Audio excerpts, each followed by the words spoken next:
Dear students, आज हम लोग पढ़ेंगे साइंस चैप्टर 10 ग्रेविटेशन पढ़ेंगे। ठीक है, तो चलिए स्टार्ट करते हैं चैप्टर ग्रेविटेशन। तो सबसे पहले हम लोग जानेंगे ग्रेविटेशनल फोर्स क्या होता है। ठीक है, इस चैप्टर ग्रेविटेशन में हम लोग सबसे पहले जानेंगे कि ग्रेविटेशन क्या होता है। ठीक है, तो ग्रेविटेशनल फोर्स क्या होता है ये सबसे पहले जानते हैं। तो ग्रेविटेशनल फोर्स क्या होता है? The force of attraction between any two bodies in the universe is called gravitational force.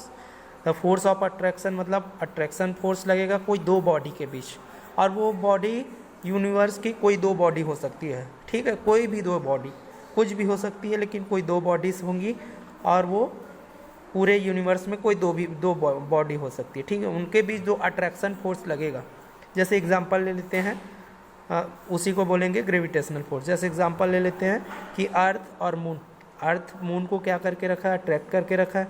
वैसे मून भी अपना अट्रैक्शन फोर्स लगा के रखा होगा। ठीक है, तभी ये दोनों एक दूसरे के पास हैं।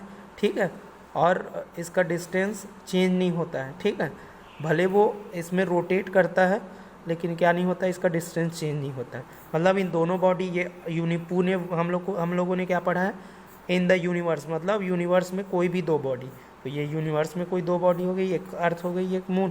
तो इन दोनों के बीच जो अट्रैक्शन फोर्स लग रहा है, इसी को बोलेंगे हम लोग ग्रेविटेशनल फोर्स। ठीक है, जो भी अट्रैक्शन फोर्स रहेगा कोई दो बॉडी के बीच, ठीक है, उसको बोलेंगे ग्रेविटेशनल फोर्स। वो पूरे यूनिवर्स में कोई भी दो बॉडी हो सकती है। ठीक है, कोई भी दो बॉडीज हो सकती है, उसको बोलेंगे ग्रेविटेशनल फोर्स।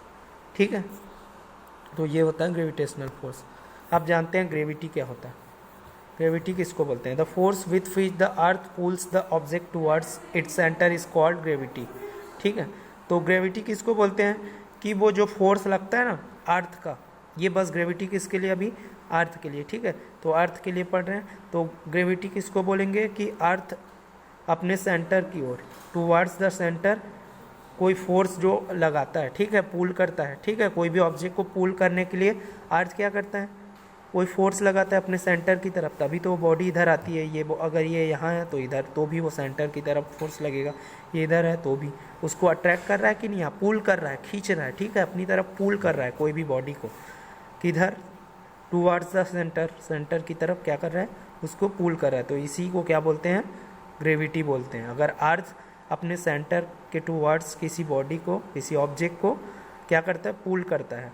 पुल करने के लिए जो फोर्स लगाता है, ठीक है, वो फोर्स को ही क्या बोलते हैं? ग्रेविटी बोलते हैं। और ये हमेशा किधर लगेगा?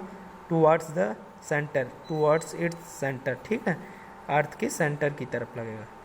ठीक है, तब इसको क्या बोलेंगे? ग्रेविटी। जो फोर्स लगता है ना, मान लेते हैं ये एक आदमी है, ये इसको अर्थ अपनी सेंटर की तरफ क्या कर रहा है? पुल कर रहा है। तो पुल करने के लिए वो जो फोर्स लगा रहा है वही क्या है? ग्रेविटी है। ठीक है, अब देखते हैं फ्री फॉल क्या होता है।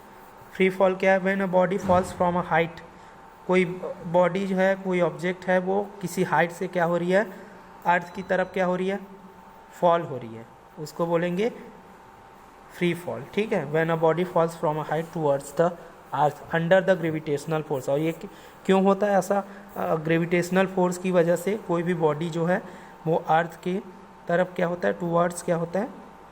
फॉल होता है। तो इसी को बोलते हैं फ्री फॉल। और वो कोई हाइट से होना चाहिए। ठीक है, किसी हाइट से वो बॉडी या ऑब्जेक्ट क्या होगी?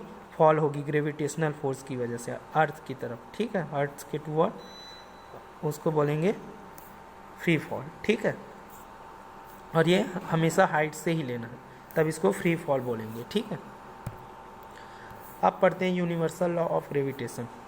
ये यूनिवर्सल लॉ ऑफ ग्रेविटेशन कौन दिया था? सर आइजैक न्यूटन ने दिया था 1687 में। ठीक है, तो ये जो यूनिवर्सल लॉ ऑफ ग्रेविटेशन वो क्या बोलता है? ठीक है, इसको और क्या बोलते हैं? Newton's universal law of gravitation भी बोलते हैं। अब इस लॉ में क्या बोला जा रहा है? अकॉर्डिंग टू दिस लॉ क्या होता है? ठीक है, वो पढ़ते हैं। तो every mass in this universe attracts every other mass with a force which is directly proportional to the product of two masses and inversely proportional to the square of the distance between them।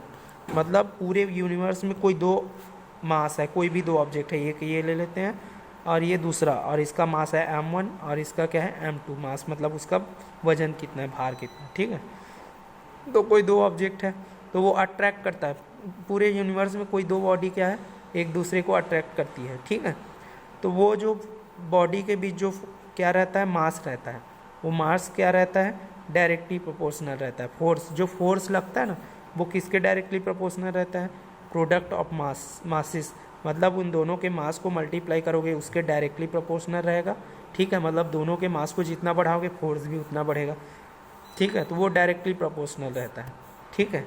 ये directly proportional हो गया। कोई जो force लगता है कोई भी दो बॉडी के बीच, अट्रैक्शन फोर्स, वो किसके डायरेक्टली प्रोपोर्शनल होता है, दोनों के मास को अगर मल्टीप्लाई कर देंगे प्रोडक्ट ऑफ मासेस के, ठीक है।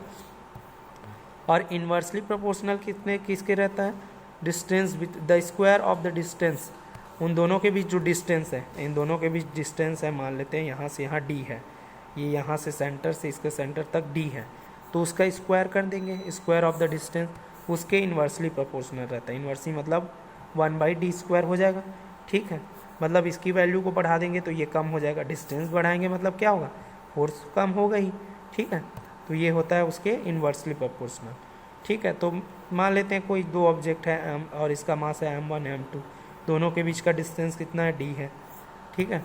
तो डायरेक्टली प्रोपोर्शनल होगा फोर्स, अट्रैक्शन फोर्स जो है F, वो अगर डायरेक्टली प्रोपोर्शनल होगा तो किसके था, उन दोनों के मासेस के प्रोडक्ट पे, मतलब मल्टीप्लाई करेंगे दोनों के मास को, और उसके बीच जो डिस्टेंस है उसके स्क्वायर का इन्वर्सली प्रोपोर्शनल होता है। तो इन्वर्सली मतलब 1 कर देंगे, d², d मतलब d का स्क्वायर मतलब उन दोनों के बीच का डिस्टेंस का स्क्वायर, ठीक है।